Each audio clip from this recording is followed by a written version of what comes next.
नमस्कार साथियों, आप सबके YouTube चैनल में मैं आप सबका स्वागत करता हूं। दोस्तों, आज की जो हमारी वीडियो है इसका विषय है तर्क संग्रह का जो बचा हुआ भाग है। देखिए, अब यहाँ पर सबसे पहले ये कहते हैं एवं यथार्थ अनुभवो निरूपितः।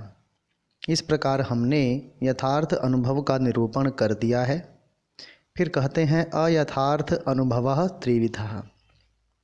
जो अयथार्थ अनुभव है वह 3 प्रकार का होता है, और वो 3 प्रकार कौन से हैं? संशय, विपर्यय, तर्क भेदात। कहते हैं एक होता है संशय, दूसरा है विपर्यय और तीसरा होता है तर्क। अब यहाँ पे संशय की डेफिनेशन है एकस्मिन् धर्मिणि विरुद्ध नाना धर्म प्रकार ज्ञानम संशयः। एक धर्म में विरुद्ध, उसके अपोजिट अनेक धर्मों का जो ज्ञान हमको होता है उसको कहते हैं संशय। यथा स्थाणुर्वा पुरुषो वा इति। यह स्थाणु है या कोई पुरुष है, यह जो ज्ञान होगा या ज्ञान होगा उसको हम संशय कहते हैं। उसके बाद कहते हैं मिथ्या ज्ञानम विपर्यय।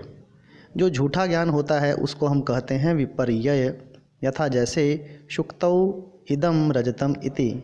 शुक्तौ होती है सीप, यानी सीपी है या ये चांदी है। इस प्रकार का अगर हमको ज्ञान होता है उसको हम कहते हैं विपर्यय ज्ञान। देखिए, संशय के अंदर हमको डाउट होता है कि वो चीज़ वो है या नहीं है, और विपर्यय में हमें एक चीज़ में दूसरी चीज़ दिख जाती है और हम मान भी लेते हैं। इसी को कहते हैं विपर्यय। उसके बाद देखिए तर्क की डेफिनेशन है व्याप्य आरोपेण व्यापकारोपः तर्कः।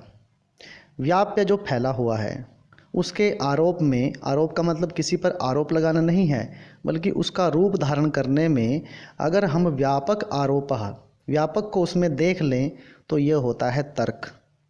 यानी जैसे धुआं और अग्नि की अगर हम बात करें तो मान लीजिए अगर अग्नि नहीं होगी, अग्नि व्यापक नहीं होगी, तो जो व्याप्य ऊपर हमको दिखता है तो क्या हमको वो धुआं दिखाई देगा? ये बात होती है तर्क। देखिए, तर्क को हम ऐसे समझ सकते हैं कि एक बात के न होने से दूसरी बात को अगर अब काट दिया जाए तो वहाँ पर तर्क होता है। जैसे यथा यदि वह्नि न स्यात् तदा तर्हि धूमो अपि न स्यात् इति। अर्थात अगर आग ना हो तो धुआं भी नहीं होता। उसके बाद दोस्तों यहाँ पर है स्मृतिर अपि द्विविधा। स्मृति भी 2 प्रकार की होती है, यथार्थः अयथार्थाश्चेति। एक होती है यथार्थ और एक होती है अयथार्थ।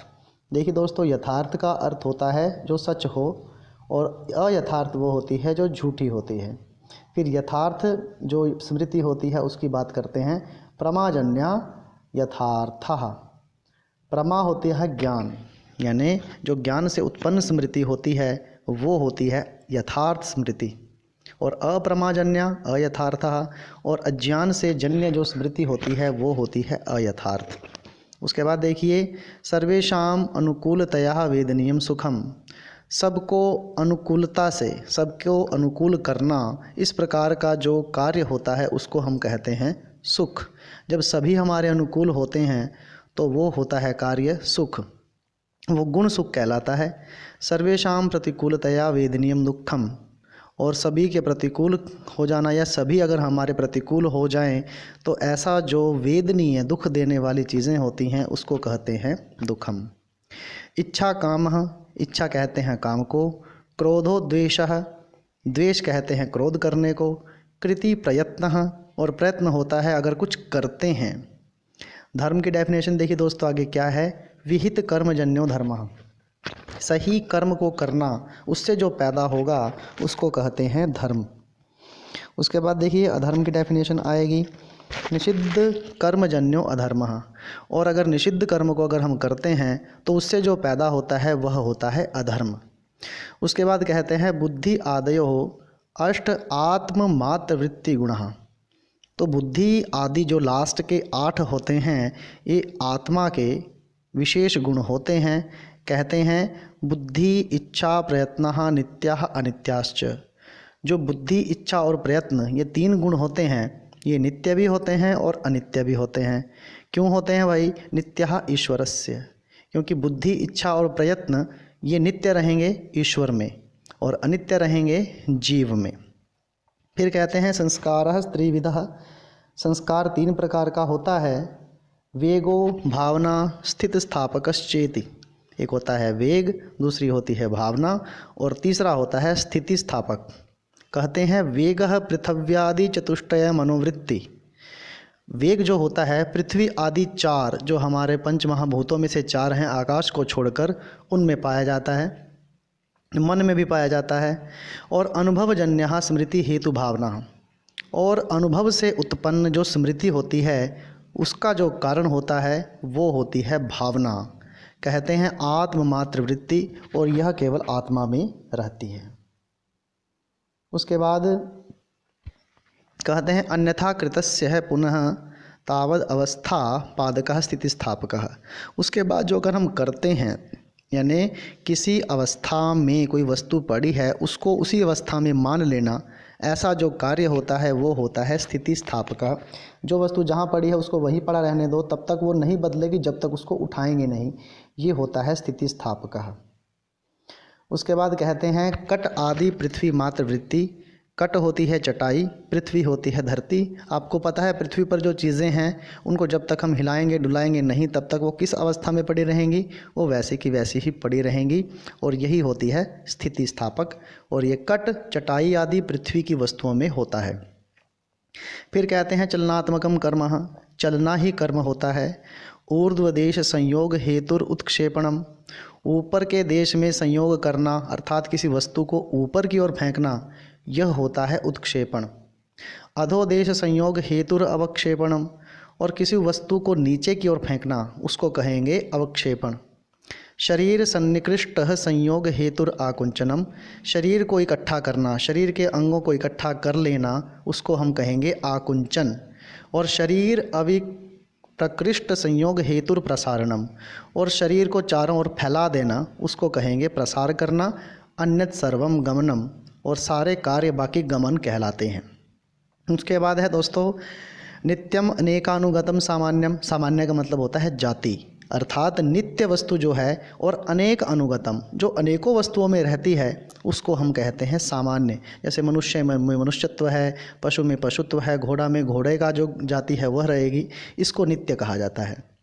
फिर कहते हैं द्रव्य गुण कर्म वृत्ति, और ये सामान्य द्रव्य गुण और कर्म में रहता है। परम सत्ता, परम सत्ता क्या है? परम यानी वो ईश्वर जो है उसको सबसे बड़ी सत्ता माना गया है। अपर क्या है? द्रव्यत्व आदि, जो द्रव्य है आदि को अपर सत्ता माना जाता है। उसके बाद कहते हैं भाई नित्य द्रव्य वृत्तियो व्यावर्तकः विशेषः, यानी विशेष उसे कहते हैं जो नित्य द्रव्यों में हमेशा रहता है। नित्य संबंध समवाय, ऐसा संबंध जो नित्य रहे, वस्तुओं के अंदर नित्य रूप से रहता है, वो समवाय संबंध होता है।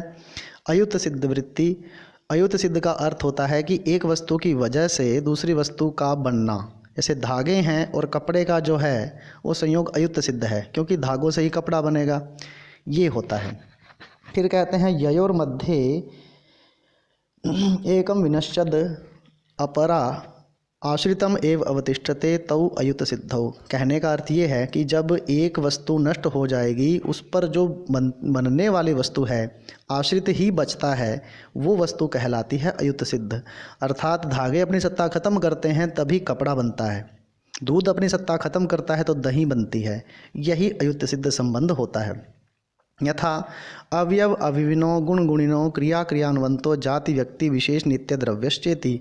और ये जो अयुत सिद्ध संबंध होता है ये अवयव और अवयवी का होता है, गुण और गुणी का होता है, क्रिया क्रियावान का होता है, जाति व्यक्ति का होता है, विशेष और नित्य द्रव्य में ये संबंध कहलाता है। उसके बाद यहाँ पर आ गया आपका जो अभाव हमारा रहता है, अनादि शांत है प्राग भाव। अन आदि का अर्थ है जो अब तक शुरू नहीं हुआ, और सा अंत जिसका अंत अवश्य होगा उसको कहेंगे प्राग भाव। अर्थात उत्पत्ति पूर्वम कार्यस्य, कार्य की उत्पत्ति से पूर्व ये हमेशा रहता है। फिर है सादिर अनंतः प्रध्वंसा भाव। स आदि जो स्टार्ट तो हो गया और अनंत जब तक वो रहेगा कब तक? प्रध्वंस, जब तक वो चीज़ नष्ट नहीं हो जाती तो इस अभाव को कहेंगे प्रध्वंसाभाव। उत्पत्ति अनंतरम कार्यस्य, यानी कार्य की उत्पत्ति के बाद यह अभाव पैदा होता है।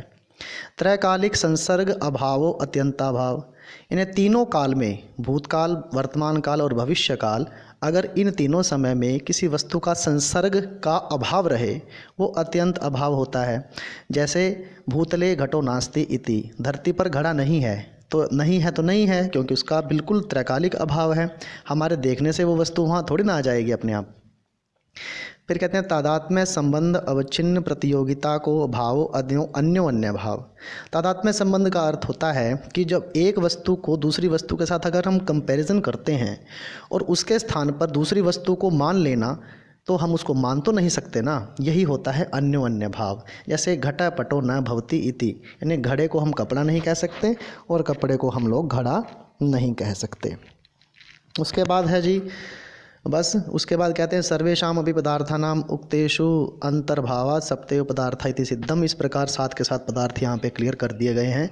दोस्तों, यहाँ पर हमारी तर्क संग्रह पूरी होती है। आशा करता हूँ आपको यह वीडियो पसंद आई होगी। थोड़ा जल्दी जल्दी में बनाई है, फिर भी आपको समझ में आ गई होगी, तो प्लीज़ चैनल को सब्सक्राइब करें और अगली जो वीडियो हमारी होगी वो भी मैं आपको जल्दी ही बता दूंगा। और वीडियो को शेयर कीजिए, लाइक कीजिए और चैनल को सब्सक्राइब ज़रूर करें। इससे आपकी तैयारी बहुत अच्छी होगी और हम लोगों को भी मोटिवेशन मिलता है कि हम भी आपके लिए अच्छी अच्छी वीडियो आगे बनाकर लेकर आएँ। तो वीडियो देखने के लिए आपका बहुत बहुत धन्यवाद।